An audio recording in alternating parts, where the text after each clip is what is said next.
received a request for child support from a woman I've never met. I'm a cis woman and have never had children. Plus updates. Original post. A few days ago, I received a notice from an attorney that I'm being sued for child support from a woman I have never met nor heard of. Context: I am a biological woman. I am straight. I have 0 children. I've never done surrogacy, egg donation, or even given birth or come close to it. I contacted the attorney listed on a document, a fairly well-known attorney around where I live, to make sure it was legit. And yep, it's legit.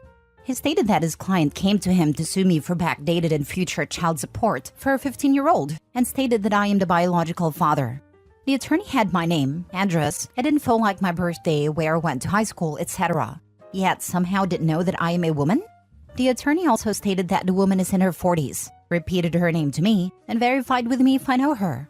I stated I've never met or heard of her. I'm a biological woman who has never had a child, and even brought up that if I was a man and was the bio-dad, how would she not be in trouble for statutory rape, as I would have been barely 15 when the child was conceived, and she would have been mid to late 20s.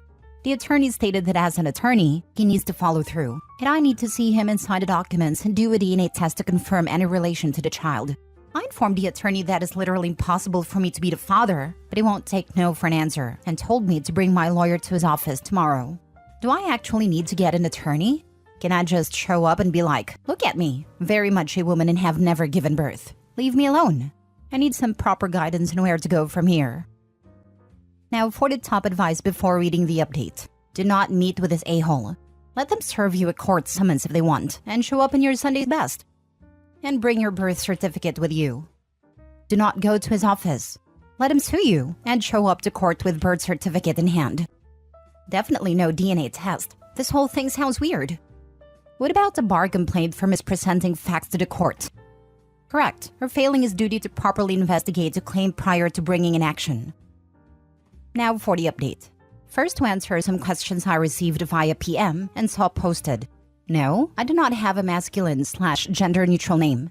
I actually have a very long feminine first and middle name. Both are also spelled very uniquely. Yes, I have brothers. No, none of them have passed, so I wasn't being sued in their place. They're all alive and well, and even easier to get in touch with than I am, as I'm not even in social media, and they are all very active in social media and have public pages, LinkedIn profiles, etc. Much easier to find randomly through a Google search. Yes, I also have a father. No, he wasn't the one I was being sued for child support on behalf of. In the beginning, this woman stated that I didn't even have any family by the way. She told the attorneys I can give him the family he's never had, since he's been alone his whole life, referring to me as he. Even if one of my brothers was the father and I did a DNA test, which I didn't, there would still be no way to prove I'm biologically related to this child, as I'm adopted. The only relation to my siblings is literally because my parents signed a piece of paper and drove to pick me up from state custody. Also, if she were trying to set up the DNA test to prove a familial link to the kid without a father present, if she knew anything worth her time about my family, she would have gone to my sister, who is biologically related to the rest of my adoptive family, adopted from another family member.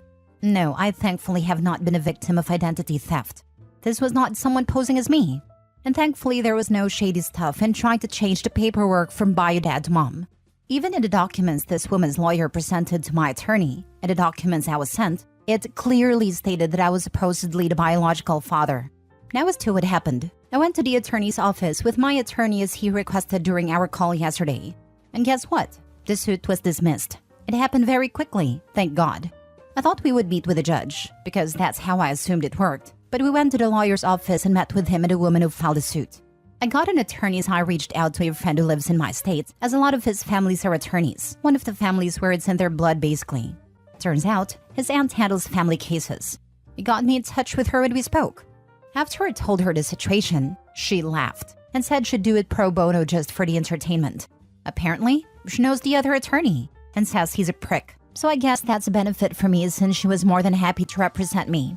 We met with the attorney, showed my birth certificate, ID, passport, adoption papers, and my initial BC prior to adoption for good measure. The attorney was frustrated with his client obviously, but very kind with myself and my attorney about it. He apologized for the inconvenience. The whole thing was dismissed, and while my attorney initially suggested an order of protection, because clearly this woman was unwell, as while we were in the office she was saying that I was a man who had a sex change to dodge support, which is why she referred to me as he and said I make more than enough money, and my money belongs to her and our child, etc., etc., we ultimately decided against a restraining order. As after all of the insanity, she was honest about how this came about. She, myself, and my male cousin used to work in the same place, over a decade ago. I worked a different shift in a different part of the building. She was a secretary, and he was a typical office worker. He is the father of her child, as apparently they had known each other for years prior. But he is also now a convicted violent felon, currently incarcerated and not on a birth certificate. They are the same age, and they went to school together in the next town over. Since she had access to my information, as the office still has prior employee records, and knows I'm his cousin as he told her I was his cousin and I worked there, even though I never crossed paths with either of them there. Didn't even know she worked there. Knew he did, but never saw him due to different shifts/areas. She said she confirmed the connection via Facebook, because he has our family listed, and with that, she was able to link my cousin to his father, which led to my mother as he has her listed as a sister. She's his sister-in-law. My mother was always my emergency contact, so she has access to the information. She said since she was able to get my contact information in the easiest way, she figured she could throw a suit at me, get a DNA test, then lead back to him and she would try to go over him and to my uncle for support, as he retired from a good job and has disposable income, and my cousin is incarcerated. No, I don't understand her thought process, because honestly, I have no idea how any of this works, or if that is even a thing she could possibly do. Also, she said she was recently fired, which is why this came up now. And since she knew my cousin was incarcerated and she needed money, she found me via our last name and made a copy of my resume and important info in my life. After all the theatrics and chaos, etc., she said she finally decided to give up the fight because she realized she couldn't win. Especially once I presented my paperwork and mentioned that some of it was my initial adoption/birth records before the adoption. That's when she realized there was zero chance that the DNA test would get her where she wanted with everything. Sorry if this isn't the super exciting update you were looking for, but I'm just glad it's over. At the end of it, I just hope she gets help, but I'm staying far away and warning my family about her. I hope you all have a great day. Wow, what a psycho. I get that she is desperate, but she should have texted your cousin's dad and told him about the situation and then went from there. But you should at least let your uncle know that he has a grandson out there that he did not know about, so he can decide what he wants to do about that situation. I definitely am going to inform him and more members of my family just in case. However, according to her, she has no way of contacting anyone else in my family. She only got my info from taking it from an old employee file from a decade ago. That may be possible, but if she found out where you live, she could have at least sent you a certified letter explaining the situation, and I'm sure you would have gotten your uncle in touch with her, lol. That's what I figured too. Without sounding mean, she seems very unwell. She genuinely thought this was the best method to handle the situation. Unfortunately, in the end, she screwed herself over. The suit has been dismissed, and now she'll most likely be reported to the former employer for stealing private records. Plus, my uncle has no responsibility for this kid. He doesn't even have a relationship with his son nowadays, since he's incarcerated for life. Her best option at this point is to pursue paternity with a violent convicted felon that isn't even allowed around children. I feel for her, but I hope she gets any help she needs and things get better for her and the kid. I hope she gets the help that she needs as well. I know this child is in no way, shape, or form your uncle's responsibility, but you took away the option of her son potentially having family and his life by doing what she did. From what I've found out today, she has plenty of family and was with someone up until right before she lost her job recently. The other dude has helped her raise the kid and still plans to be in the kid's life, but as he has no legal responsibilities, she got desperate and decided this was the best method. It's just kind of a mess of a situation, and it comes down to her needing help that even finances can't provide. There's also the issue of legal repercussions, since she openly admitted to stealing private documents and providing her attorney with them with false pretenses. Next story. Am I the a-hole for not congratulating family on a pregnancy that is a terrible idea? My 30 female close family member, 34 male, is expecting their third child with her wife, 34 female. They have 2 children, both under 5, who they frankly have done terrible job raising. Wife is a stay-at-home mom and smokes weed all day while her kids are plopped in front of the TV. The kids aren't in preschool, potty trained, verbally up to par, etc. They've had CPS called on them more than once. They don't have a strong marriage. There has been infidelity in both parties. Recently, about 3-ish months ago, there was a blowout regarding her having an affair. She claimed she was feeling suicidal. I had to take the kids. It was just a mess. They also financially aren't doing great, regularly asking their parents for money. Wild, considering they always have funds for weed and going out. They're basically a hot mess. My family member just told me they were expecting again. I very plainly asked, "How are you feeling about that?" And this was not well received. He said, "You're not happy for us. There's going to be another baby in the family." And again, I very plainly ask, "Do you think you're doing a good job with the children you have?" And that last bit really set him off. He said a lot of unkind things, and we're currently not on speaking terms. They aren't good parents. They aren't providing their kids with a happy, safe family.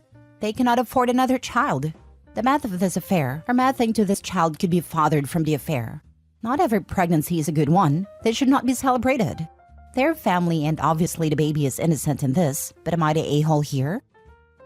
Now for the top comments. Not the a-hole. He got mad because he knows you're right. If you speak with him again, make sure to remind him that this kid has a chance of not being his.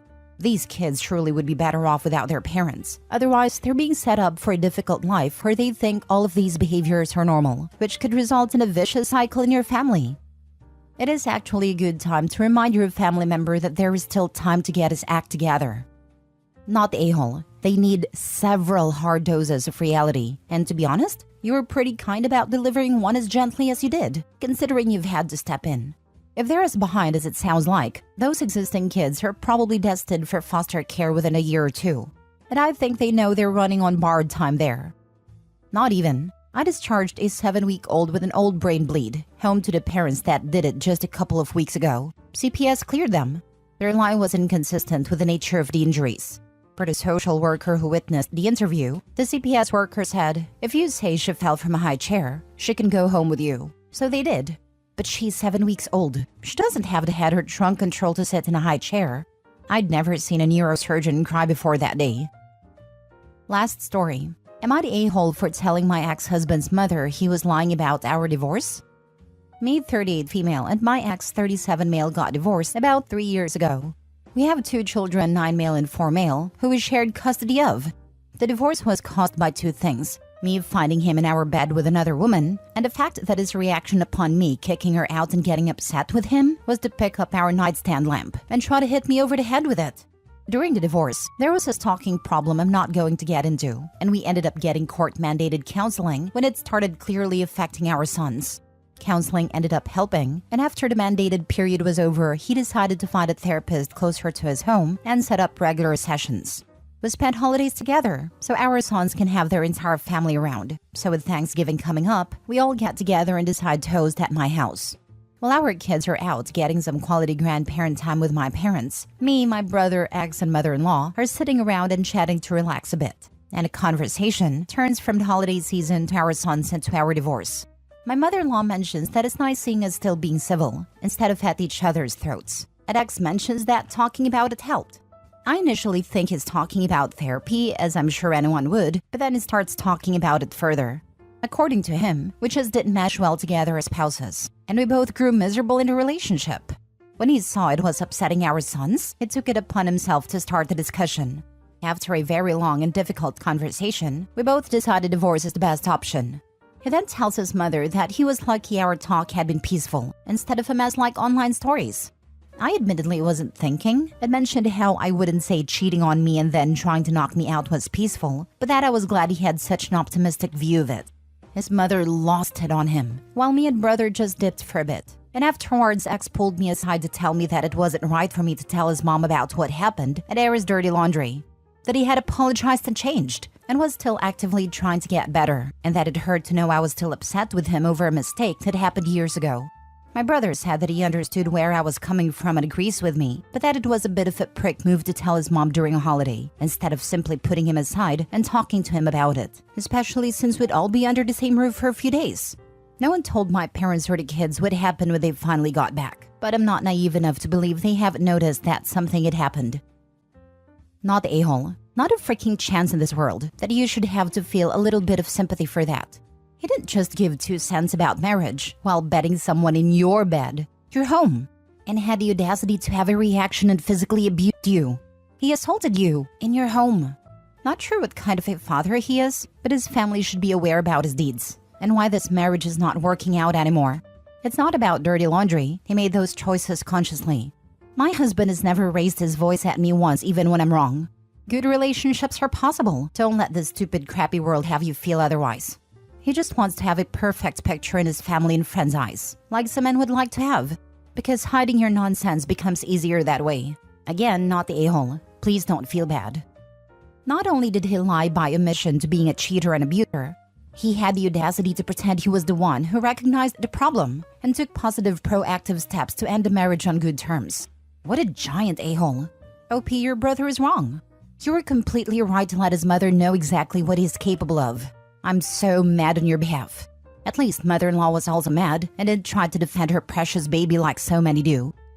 Much like an addict, he still has some work to do and hasn't taken full responsibility for his actions. He actively lied right in front of your face to make himself look better. He had 1,000 choices of how to admit fault, and he chose to blatantly lie. He 100% deserved to be called out on his behavior. And I don't think therapy is actually helping if he's lying about where the blame belongs.